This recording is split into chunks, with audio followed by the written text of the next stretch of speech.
Portland, Oregon for 10 years now, the One Motorcycle Show displays over 200 custom-built motorcycles from rare to weird.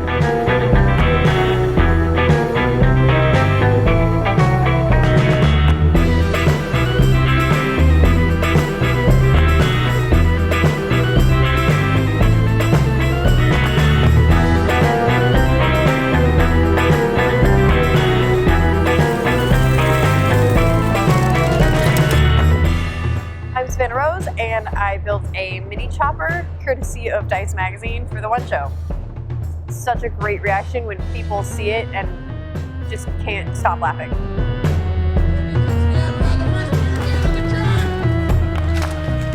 My father was a flat track dirt bike racer from the 60s, so that's why I come here.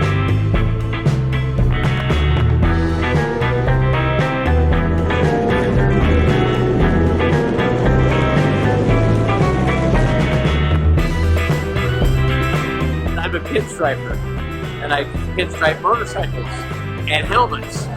This is a good place to be.